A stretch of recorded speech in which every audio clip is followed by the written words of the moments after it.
Sa nakaraang video ay natapos tayo kung saan ay napasabi si Jack Daniel na kung talaga ba nawala silang ideya sa bagay na iyon, at mukhang ang kamangmangan ay talagang laganap sa paligid, kaya naman sabi nito na mas mainam na sabihin na lamang niya ang pinakaimportanteng bagay, at ito ay kagaya ng kanyang tiyan, dahil sa ang kanilang mga katawan ay nagawang baguhin ng mga taong nagsasagawa ng palarong ito.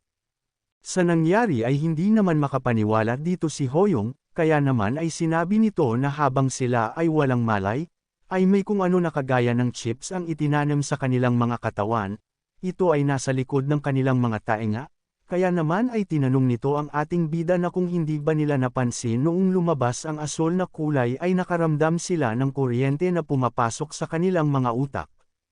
Nagtataka naman dito si Habon Park na kung kailan naman nila inilagay ito, dahil alam niya kung sakaling may kung ano ang nakalagay sa kanya simula pa lamang nang nakasakay sila sa transport plane, at mukhang inilagay nila ito bago pa man sila makasakay doon, at ang kulay asul na bagay na iyon ay tina-target sila mula sa itaas gamit ang isang satellite.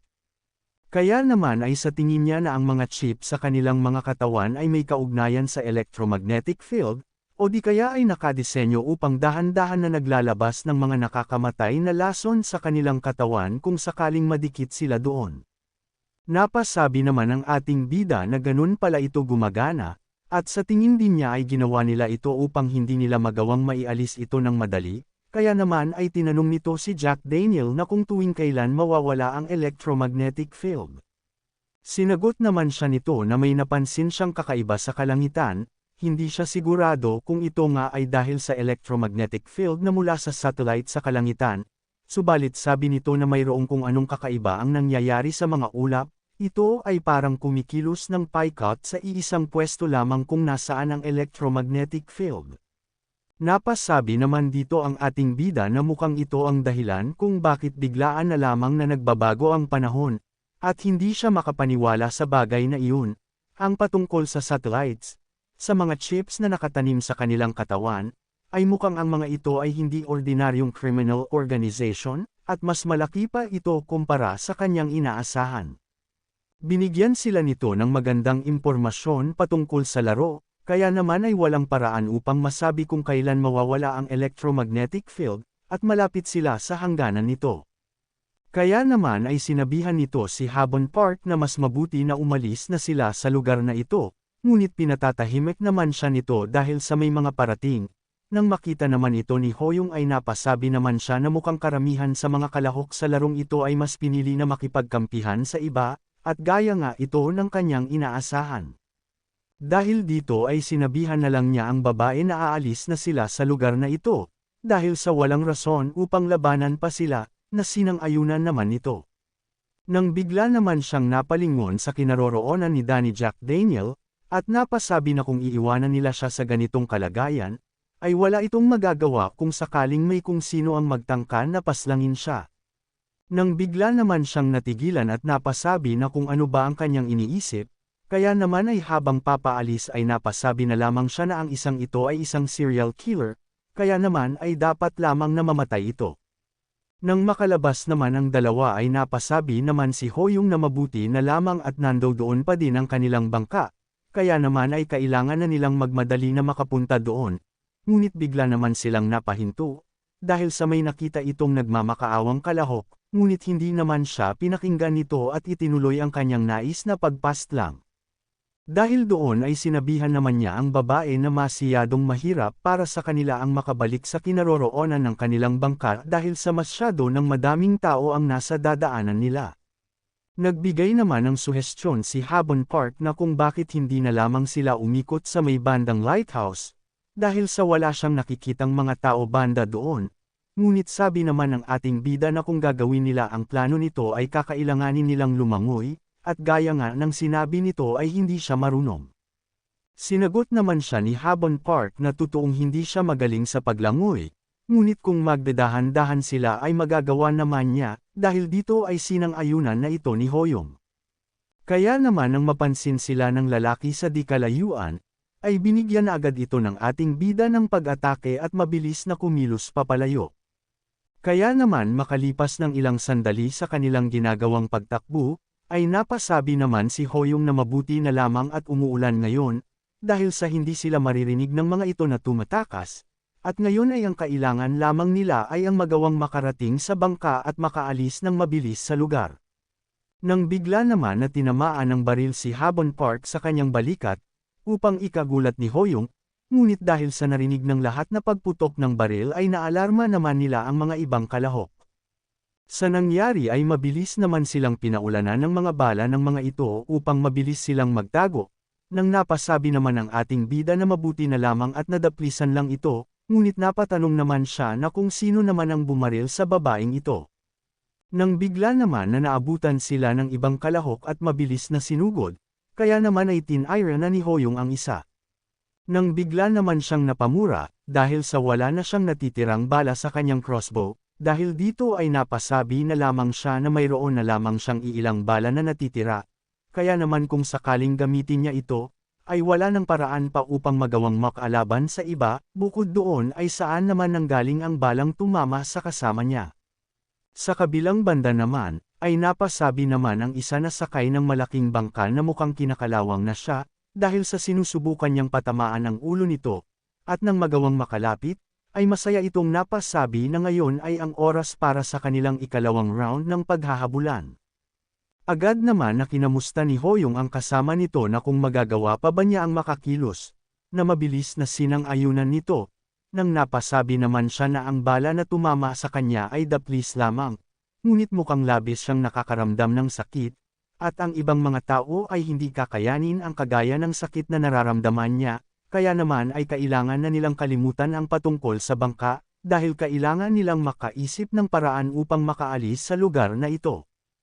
Kaya naman ay mabilis itong kumilos upang makahanap ng ligtas na madadaanan, ngunit bigla naman siyang natigilan, dahil sa mukhang nawala na ang mga kalahok na kanina lamang ay nag-aabang sa kanila, dahil dito ay napatanong naman siya kung ang mga ito ba ay nagawa ng paslangin ang isa't isa, ngunit kahit ano pa man, ay ito na ang kanilang pagkakataon upang makaalis sa lugar na ito.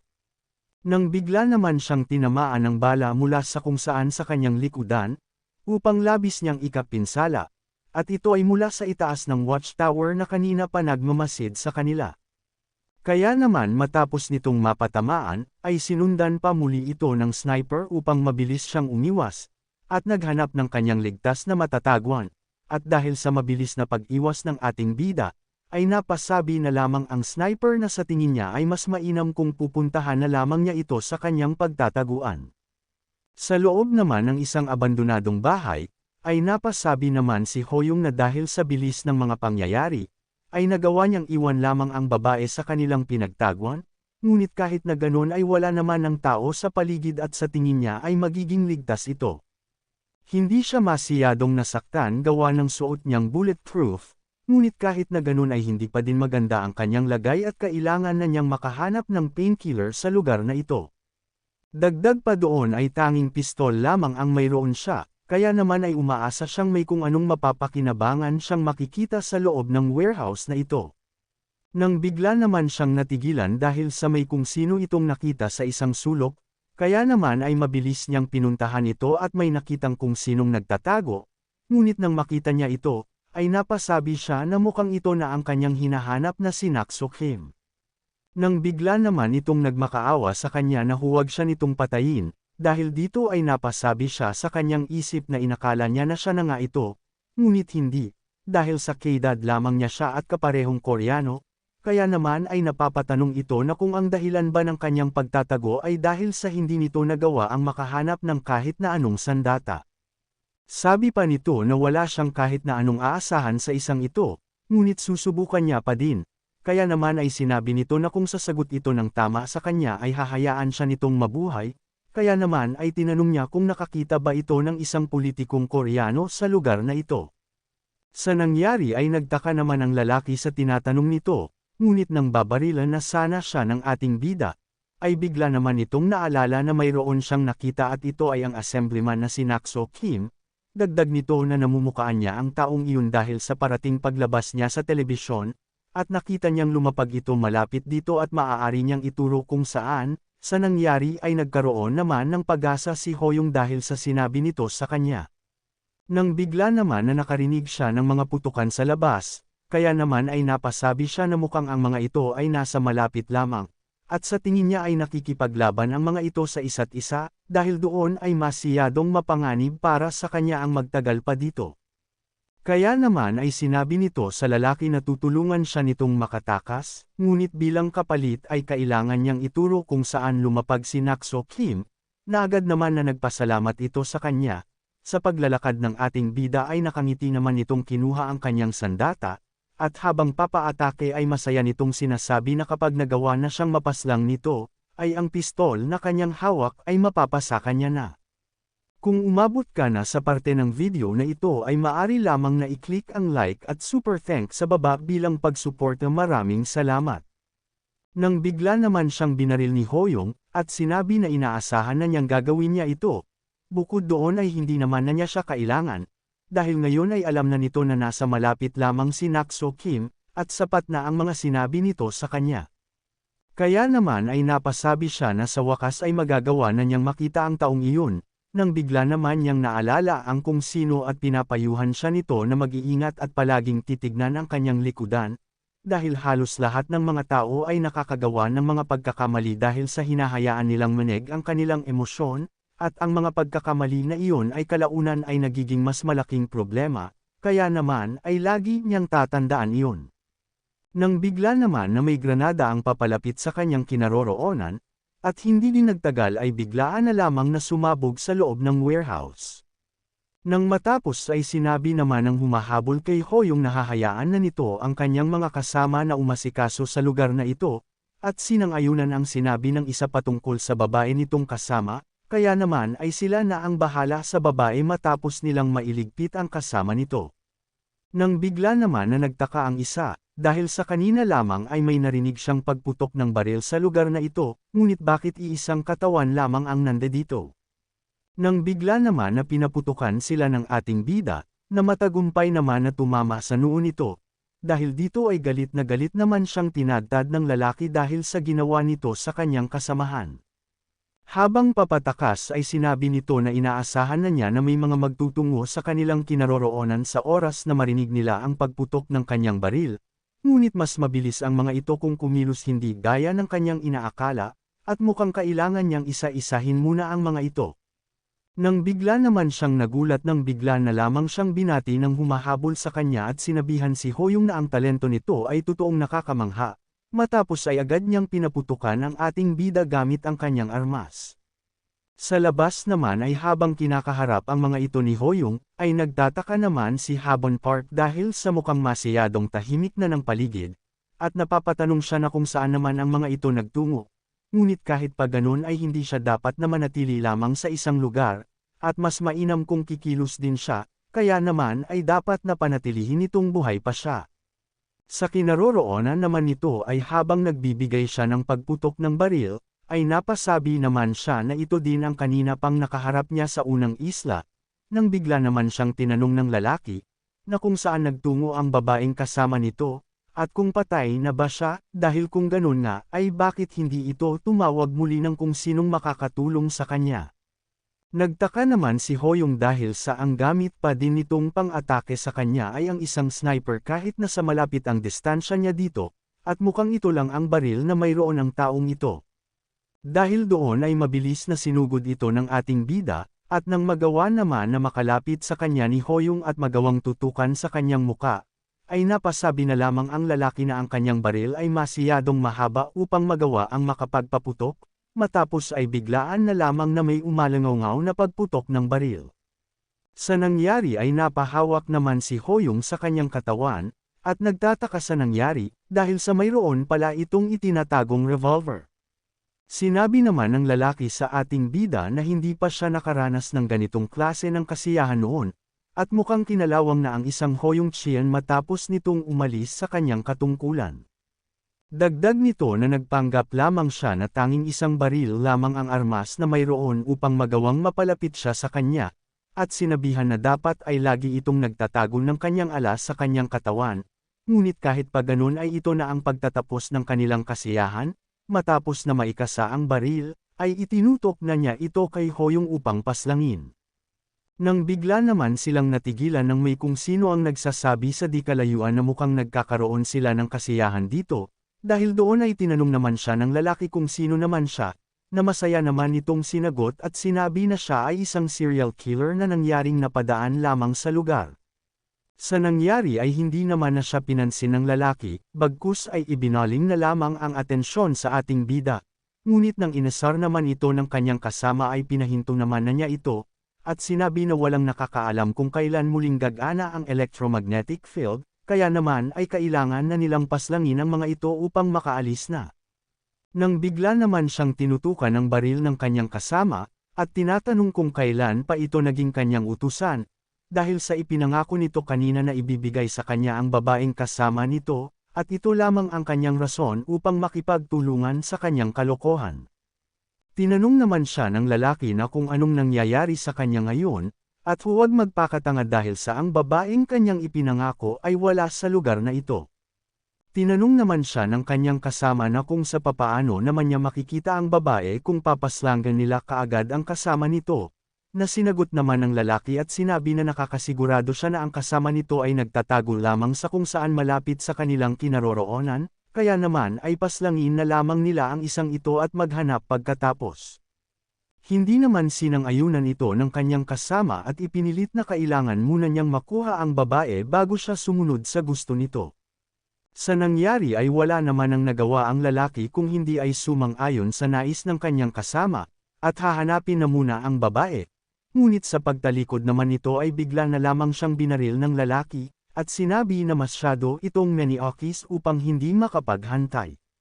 Dagdag nito na wala pang kung sino ang kumausap sa kanya ng ganon, kaya naman ngayon ay kailangan na niyang tapusin ang kung ano ang kanyang naumpisahan, at sinabi kay Hoyong na huwag na nitong alalahanin pa ang kasama nito na babae, dahil sa magkikita din naman silang dalawa sa impyerno.